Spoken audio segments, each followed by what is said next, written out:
Des fois sur des plateaux un peu généraux, je me sentais un peu à part quand j'arrivais et que je balançais des sujets un peu trauma. J'avais besoin d'avoir un espace où on dit que c'est ok en fait d'avoir de l'anxiété quand on performe.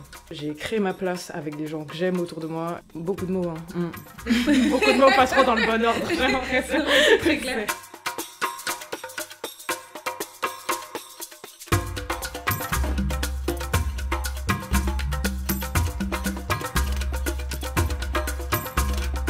Bonjour à toutes et à tous et bienvenue dans cette interview one-to-one au tac au tac avec Clem. Je peux t'appeler Clem? Oui, bien sûr, avec plaisir. T'es prête? Moi aussi je peux t'appeler Clem. Bien sûr, tu peux. Clem au carré. Ok, parfait. C'est nous. C'est quand la dernière fois que tu as ri sans pouvoir t'arrêter? Oh là C'est mauvais signe si je me souviens pas de la dernière fois, mais je pense que...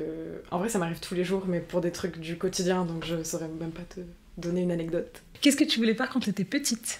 Alors quand j'étais petite, je voulais faire tous les métiers du monde, je disais littéralement ça, jusqu'à ce que je me rende compte que c'était un peu fatigant, et du coup j'ai décidé d'être testeuse de matelas.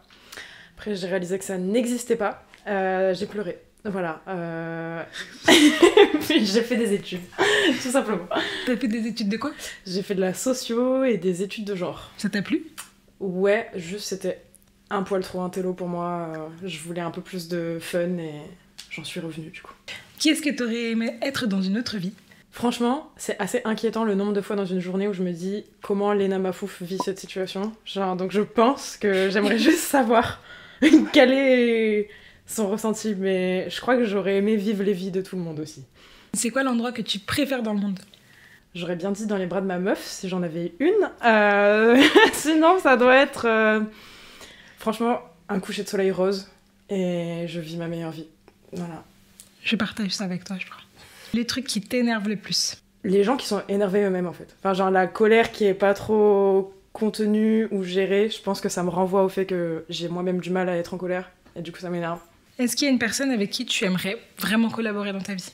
Sur les soignants, c'est un peu... Le mot idole, il faut doser parce que... Être humain, voilà, faut doser, mais c'est quand même quelqu'un que j'admire énormément pour ses propos, pour son parcours dans le stand-up et... Du coup, ouais, sur les soignants, je ne m'excuse pas. Tu ne t'excuses pas. Très bien. Est-ce que tu te souviens de la première fois que tu as fait rire quelqu'un? La première fois que j'ai fait rire volontairement, je pense, je m'en souviens, ouais. C'était... j'aimais bien... En fait, quand j'étais gamine, j'inventais des histoires un peu, et genre, je racontais à mon daron que quand j'étais dans le ventre de ma mère... C'était une ville dans ma tête, je disais qu'en fait si elle sentait des coups dans son ventre c'est parce que je faisais de la moto et tout, et en fait, enfin juste blague d'enfant, mais mon père ça le faisait rire, et il était oh regardez, elle raconte des blagues et tout, et genre j'aimais bien l'attention que ça mettait sur moi, je pense, de raconter des blagues débiles. Donc, voilà, je me souviens de ça. Ok.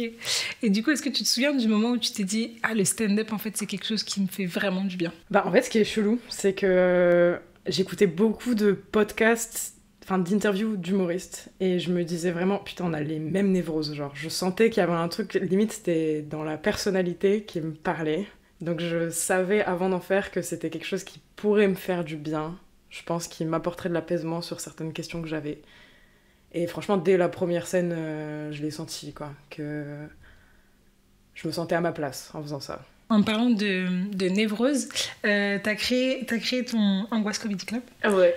Tu peux nous expliquer pourquoi, comment c'est venu? Bah déjà, je l'ai pas créé seule, je l'ai créé avec une amie qui s'appelle Lucie Prado. En fait, c'est venu du fait que très vite dans le stand-up, j'ai commencé à parler de mon trouble de stress post-traumatique complexe, et aussi je parle un peu du sujet, j'ai un trouble du déficit de l'attention avec hyperactivité. Yes, c'est très long, hein, clairement. Des années de thérapie pour arriver à poser ces termes-là. Et je pense que des fois sur des plateaux un peu généraux, je me sentais un peu à part quand j'arrivais et que je balançais des sujets un peu trauma, alors que là c'est un endroit qui permet de faire des trigger warnings avant de balancer sa vie, donc ça permet de faire ça en sécurité. Et c'était aussi parce que j'avais besoin d'avoir un espace où on dit que c'est ok en fait d'avoir de l'anxiété quand on performe.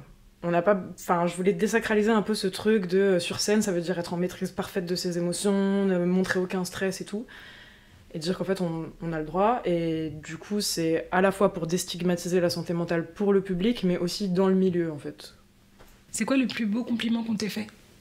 J'aime bien les compliments, ça se voit. Je pense que c'est quand quelqu'un me dit que quelque chose qui vient de moi, que j'ai eu l'impression que j'avais ressenti seule, l'a touché. Et qu'il y a eu cette... Enfin voilà, que ça lui a fait du bien. Je pense que ça, c'est ce qui me touche le plus comme compliment. C'est quand on a connecté sur un truc où, à un moment, je pensais... Enfin, je vivais ça dans mon coin et je souffrais dans mon coin de ça. Et au final, on a connecté dessus. Si t'avais un super pouvoir, ça serait quoi? C'est terrible parce que le premier truc qui m'est venu, c'est refouler mes émotions alors que je dis tout l'inverse depuis tout à l'heure. Non, c'est...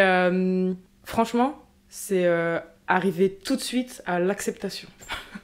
Sans avoir besoin de tout le taf, d'essais, erreurs, de... Juste, j'aimerais bien genre, prendre les choses avec sérénité d'un coup. J'aimerais bien. Super pouvoir. Waouh. J'aurais pu dire la télékinésie, mais non. Non, en vrai, je comprends ce que tu dis et je partage. Est-ce que tu nous raconter un de tes très très bons souvenirs, un de tes meilleurs souvenirs? Mon meilleur souvenir? Bah, pour rester dans le stand-up, franchement, je pense que la première de Angoisse Comedy Club, c'était assez fou ce que j'ai ressenti parce que j'avais peur de faire ce pari, en fait, de parler de sujets qui peuvent être sensibles, qui peuvent braquer et tout, et en fait, de voir tout le monde en fou rire tout le long sur des sujets hard, ça m'a fait grave de bien, en fait. Je me suis dit, c'est bon, genre, j'ai plus besoin de me poser la question de est-ce que je suis à ma place. J'ai créé ma place avec des gens que j'aime autour de moi, et ça, c'est un très beau souvenir. Et est-ce que tu aurais un dernier petit mot de la fin pour les gens qui nous écoutent? Ouais, attendez pas de pas avoir peur pour faire des trucs. Ça sert à rien de la chasser. La peur, elle est tout le temps là. En tout cas, pour ma part, je stresse beaucoup. Et juste, je pense que c'est important de faire avec la peur Enfin, de faire quand même, mais juste pas laisser la peur prendre les décisions à notre place, mais y aller avec la peur. Et se dire des trucs gentils pour rester aligné, rester à l'aise dans les choses qu'on fait. Beaucoup de mots, hein. Beaucoup de mots, pas trop dans le bon ordre, j'ai l'impression. C'est très clair, c'est très très clair. Merci beaucoup. C'était un plaisir à toi. Franchement, c'était moi aussi. Plaisir partagé. Que des cœurs, du coup. Cœur. Moi, je sais toujours pas faire. Bon, on me laisse tomber. Merci à toutes et à tous de nous avoir écoutés. À très vite pour un prochain épisode. Et surtout, abonnez-vous, likez, partagez bien évidemment et suivez Clemzomil. Clemzomil, comme sur la notice. Vraiment. Merci. L'articulation, je suis désolée. Pas de problème. Je te souhaite de ne pas connaître l'orthographe de l'exomil.